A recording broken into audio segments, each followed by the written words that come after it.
Veamos. O que han confesado, las socias o asociadas y las que están en investigación.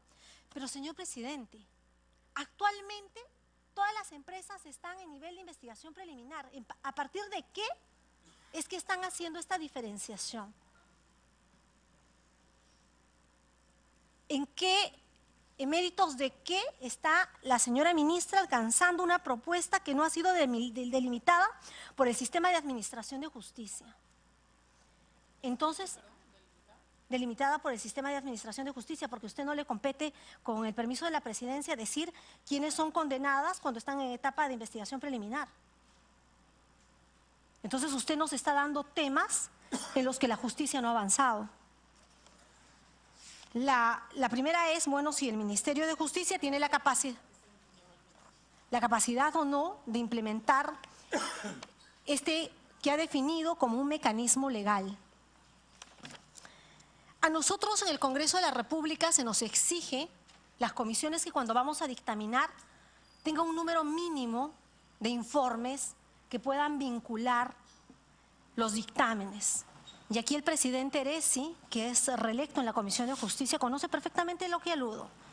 Por lo menos 2 informes que den un soporte técnico y que no pase lo que estamos hoy constatando. Estamos ante un dictamen que es la transcripción de un proyecto de ley del Ejecutivo que ha venido con carácter de urgente al presidente del Congreso de la República. La tercera pregunta es, ¿se ha escuchado acaso a la Asociación de Proveedores? ¿Qué han dicho? ¿Qué han observado? Necesitamos que se nos informe. ¿Qué ha dicho CAPECO, la Contraloría General de la República?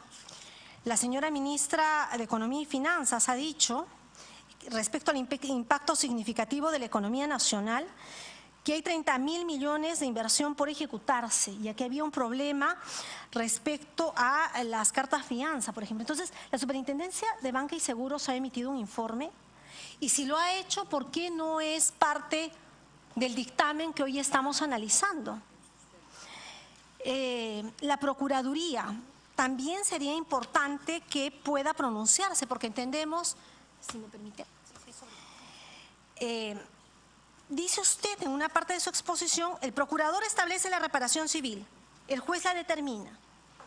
Pero también hemos escuchado al mismísimo presidente de la República, a la señora Premier Mercedes Arauz, diciendo, oiga, el procurador ha emitido una valorización que no ha consultado.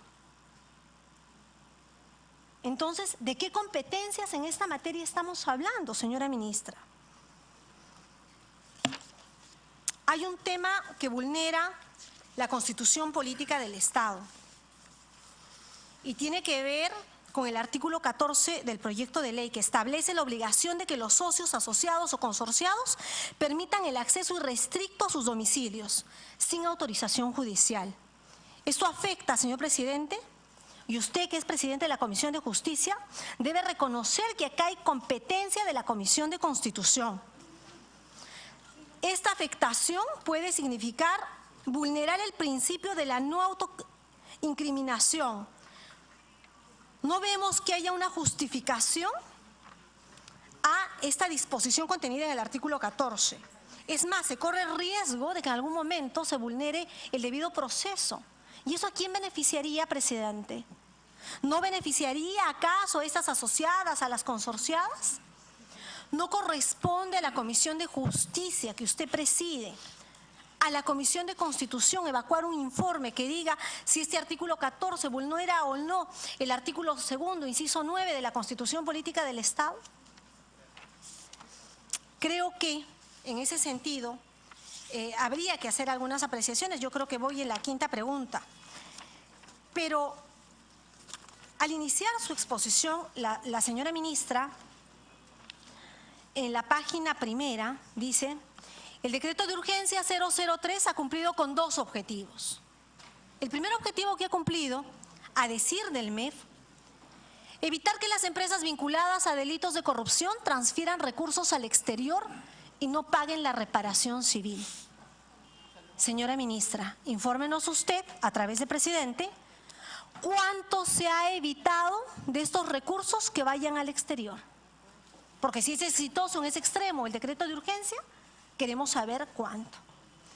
Retener pagos del Estado por concepto de utilidades, porque ventas no ha habido ninguna. ¿Solamente había 25 millones de soles por concepto de utilidades? ¿Es posible creer que ese sea el monto por el cual se ha trabajado este decreto de urgencia por parte del Ejecutivo?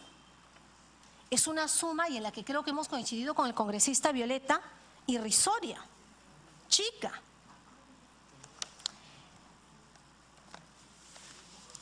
En Fuerza Popular tenemos algunas preocupaciones, y las primeras tienen que ver con que los trabajadores tengan sus salarios garantizados. Y nos preocupa también los empresarios que han dado servicios tercerizados o no, aquellos que han tenido grandes contratos y que no tienen nada que ver con actos de corrupción. Esa es nuestra principal preocupación. Por supuesto, la reactivación económica también lo es, pero eso no tiene por qué generar espacios donde se abra la puerta a la impunidad. Señora ministra, a través de la presidencia, hace algún tiempo en la Comisión de Constitución se plantearon algunas preguntas que tenían que ver si es que la SUNAT o no había bloqueado u obstaculizado el pago de las deudas laborales. ¿Se tiene un informe a ese respecto? ¿La SUNAT ha tenido algún nivel de responsabilidad? Yo le agradezco por adelantado las respuestas y me quedo con una reflexión. El día de hoy estamos en la víspera de la dación de un decreto de urgencia. Un decreto de urgencia que espero vincule las preocupaciones de este Congreso de la República. Porque si no, estamos haciendo un acto meramente formal, en el que tenemos preocupaciones y no sabemos si las van a vincular o no a un nuevo texto. Porque aparentemente no tenemos quórum para aprobar el dictamen de un proyecto de ley. Y tampoco tenemos, estando en receso, la posibilidad de tener una sesión del Pleno. ¿Cuántos congresistas de Fuerza Popular estamos hoy atendiendo la convocatoria de su presidencia y del presidente Lombardi? Esto no haría ningún congreso obstruccionista. Esto hace gente que cree que el desarrollo del país es impostergable, que necesitamos un gobierno que gobierne, pero no a última hora, no sin escuchar, no sin oficios, no sin informes, porque si no, presidente, es una burla a la inteligencia de los peruanos. Muchísimas gracias. Correcto, congresista Aramayo, muchas gracias por su intervención. Tiene el uso de la palabra el congresista Gino Costa. Gracias, presidente. Me pide el congresista Violeta, me pide una interrupción, presidente. Congresista Gilbert Violeta. Gracias, presidente. Solo para referirme a algunos aspectos, sin ánimo de polemizar además, pero para referirme a algunos aspectos de naturaleza parlamentaria y procedimental a las que se ha referido la congresista Aramayo. El hecho de que este dictamen no esté en la Comisión de Constitución no depende de ninguno de los ministros ni de ninguno de los que estamos aquí presentes, sino parte de la primera vicepresidencia, que es quien asigna las comisiones en las que se realizan los debates, ¿no? Después recordar que este proyecto, esta ley, si bien es cierto, ha sido presentado días atrás, es el correlato de un debate que tenemos, insisto, en este Parlamento y en diversas comisiones hace prácticamente un año. Desde marzo del año pasado, con el proyecto 1410 de la congresista Beteta referido al mismo tema, la modificación del decreto de urgencia 003, infinidad de presentaciones de ministros, en fin, ya lo hemos referido, o sea que es un tema que tiene un antecedente enorme. Y no es cierto de que haya una obligatoriedad de que un determinado dictamen tenga una cantidad de informes provenientes de instituciones determinadas, 2, 3 o 4. Es la práctica usual pedir a las instituciones, a los ministerios que opinen sobre determinados informes, pero esto no constituye un requisito cuando existe la voluntad política para discutir y aprobar algo. Gracias, presidente. Gracias, congresista. Muchas gracias. Me pide una interrupción por alusión a la congresista Aramayo. Muchas gracias, presidente. Sin afán de entrar a ninguna polémica, lo que dice el congresista Violeta no necesariamente es cierto, pero un dictamen tiene que estar pues debidamente sustanciado. No podemos nosotros, en tal caso, exoneramos a las comisiones y se va directamente a un pleno con el proyecto de ley. Sino, ¿qué necesidad tenemos acá de sentarnos y analizar? Estamos desde las 11 de la mañana, al menos algunos que hemos venido temprano, presidente. Entonces, yo no sé si hay alguien que viene a articular, que tiene una verdadera vocación democrática y dice, bueno, voy a escuchar, como nos han tildado hoy, a la oposición que está planteando temas técnicos de manera reiterada y que necesita soluciones. Acá no se trata de descalificar, presidente. Se trata de aportar, pero trabajar técnica y seriamente a favor del país. Gracias. Correcto, congresista Gino Costa.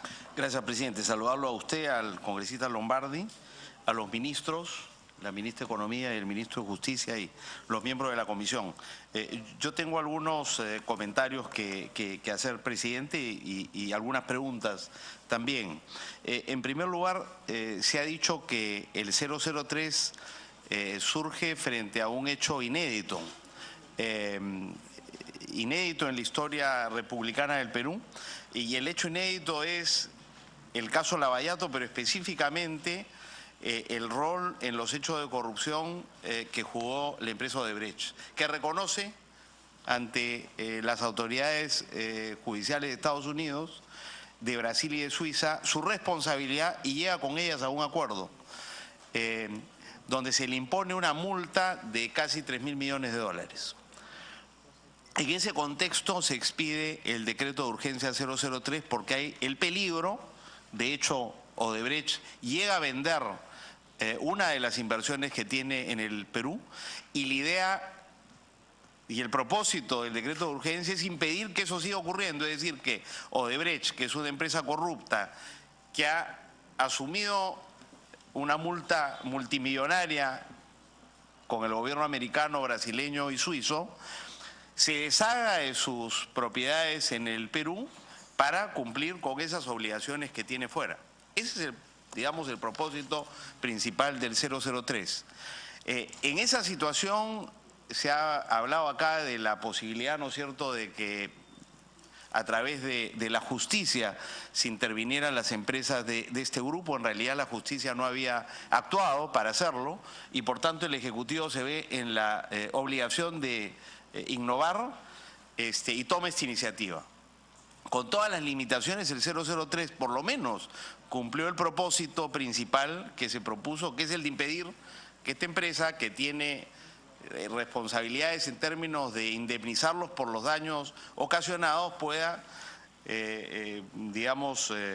pagar esa reparación civil eventualmente cuando se imponga por parte del Poder Judicial. Se dice, sin embargo, que lo poco acumulado hasta ahora, 25 millones, es poquísimo y es una demostración del fracaso del 003. Pero lo más importante de los recursos que a través del 003 se perseguía conseguir era a través de la venta de los grandes proyectos de Odebrecht, que no ha ocurrido todavía. Pero si se hubieran vendido esos grandes proyectos, por supuesto que no estaríamos hablando de 25 millones, sino de muchísimo más. Y el hecho de que no se haya vendido tiene que ver con algunos de los extremos del 003, y por eso es que el Ejecutivo está, ¿no es cierto?, haciéndonos una propuesta ajustada a las necesidades de que las empresas corruptas que quieran vender puedan hacerlo, sin las dificultades que han tenido hasta ahora. O sea que dejar salvada la responsabilidad de quienes recurrieron a este mecanismo, porque en realidad ha cumplido un propósito, más allá de los cuestionamientos que se le puedan hacer. Y tan no han sido fundamentados los cuestionamientos que se le hicieron, que el Congreso, que ha podido legislar sobre este tema desde que se expidió el decreto de urgencia en febrero del año pasado, recién lo hace en noviembre. Y lo hace en noviembre para, sobre todo, incorporar a las empresas consorciadas que no eran parte del 003. Y no se incorporó en el 003 a las consorciadas porque las consorciadas no habían sido ni condenadas, ni habían asumido sus responsabilidades, y había sobre ellas sospechas de que podrían haber formado parte o haberse coludido con Odebrecht. Hoy día tenemos mucho más elementos de que esas sospechas eran fundadas, porque ya la justicia así lo está demostrando. Y lo mismo ocurre con el Club de la Construcción. Pero si el 003 no incorporó al Club de la Construcción y a las consorciadas, es porque las investigaciones en ese momento no habían llegado a donde han llegado hoy día, y por eso la propuesta que nos trae el Ejecutivo sí las incorpora. Pero hay digamos, razones de peso por las cuales no se hizo antes. Y regreso a la iniciativa del Ejecutivo en noviembre, es decir, varios meses después de expedido en febrero el decreto de urgencia 003. Esa ley aprobada por el Congreso fue observada por el Ejecutivo. Y las observaciones llegaron a este Congreso el 18 de diciembre, es decir, hace casi 2 meses. Y por tanto, en este tema, la pelota está en manos del Congreso desde el 18 de diciembre, salvo que me equivoque. Entonces, lo digo porque me sorprende que mis colegas y amigos, Miki Torres y Úrsula Letón, especialmente que son los más versados en estos temas, vengan aquí a señalar que el gobierno está tratando de sorprenderlos.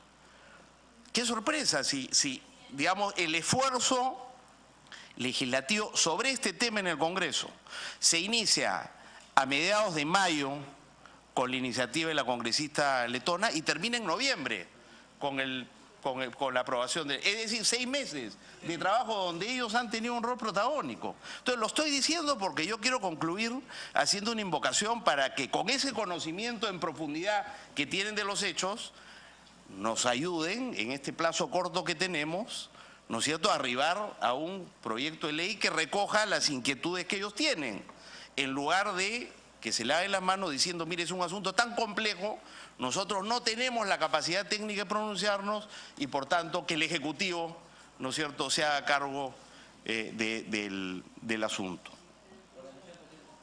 Me piden una interrupción por alusión la congresista Úrsula Letona. Con todo gusto, presidente. Gracias, presidente. Gracias al congresista Costa del partido... no, perdón, que ya no está en el partido de gobierno, pero me sigue pareciendo. Yo creo que está totalmente equivocado. En primer lugar, porque creo que todos sabemos que hay receso parlamentario. Entonces, nosotros acordamos, y todas las fuerzas políticas, a excepción del oficialismo, votaron en que había que modificar el 003 y propusimos un proyecto de ley al Poder Ejecutivo que finalmente, en uso de sus prerrogativas constitucionales, que no vamos a desconocer, el Ejecutivo lo observó y llegó a puertas del receso parlamentario. Entonces, insistir en un proyecto de ley que este Congreso consideraba eran las modificaciones adecuadas para el 003 y que fue válidamente observado por el Poder Ejecutivo, nuevamente en uso de sus facultades, es entrar a una discusión absurda que no va a terminar por solucionar el tema, porque nosotros no podemos obligar al presidente que manifieste expresamente su lucha contra la corrupción a través de un nuevo DU. Pero lo que sí, y creo que es obvio y les debe haber quedado claro a todos los que hemos estado en esta sesión bastante extensa, es que la norma propuesta por el Poder Ejecutivo tiene graves deficiencias. La propia ministra ha aceptado particularmente, por ejemplo, las sugerencias del congresista del Castillo. Nosotros hemos señalado enfáticamente, y creo que ha quedado claro, de que no estamos de acuerdo en que se aplique el silencio administrativo positivo. O sea, es obvio que un tema tan técnico que va a cumplir 30 horas en el Congreso recién, para ad portas del vencimiento, no podemos aprobarlo. Este es un Congreso que ya no es mesa de partes, lo hemos señalado varias veces, presidente. Este Congreso dejó de ser la mesa de partes del Ejecutivo. Es un Congreso que tiene reacción y que puede aportar y que puede señalar. Creo que cada una de las observaciones, incluso las del congresista Lescano, han sido totalmente válidas, sin desmerecer. O sea, cada uno hemos hecho un aporte y hemos leído la norma, pese a que ha sido presentada en el límite. Entonces, se nos puede acusar de cualquier cosa, presidente, porque el papel aguanta todo y las expresiones también. Pero creo que los argumentos que hemos dado el día de hoy, cada una de las observaciones técnicas que hemos expuesto en esta mesa, no solamente quienes pertenecemos a Fuerza Popular, sino los colegas de las diferentes bancadas, merecen una evaluación y una respuesta por parte del Poder Ejecutivo. De verdad, yo saludo que el ministro empezó diciendo que iba a haber una prórroga, pero finalmente quiero entender que hay voluntad también de evaluar las observaciones porque nos hemos dado el trabajo de hacerlas y de fundamentarlas.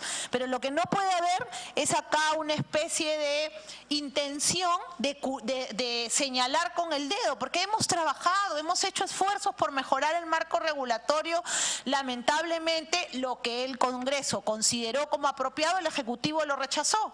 Y hoy entendemos por qué. A nosotros nos queda claro que el Poder Ejecutivo, especialmente el Presidente de la República, tiene reparos en incluir a las empresas consorciadas. Señala que es un tema constitucional.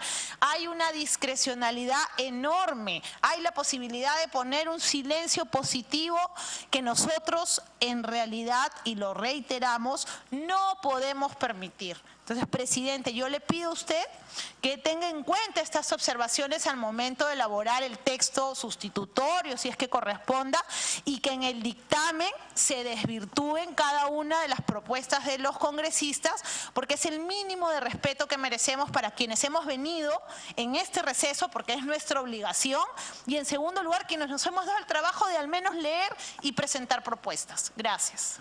Correcto. El congresista Miguel Torres pide una interrupción. Congresista Gino Costa. Gracias, congresista Costa. Gracias, presidente. Creo que nos está fallando la memoria. No, esto empezó a inicios de la emisión del decreto de urgencia. O sea, no es que pasara 5 meses y recién nos diéramos cuenta, no, para nada.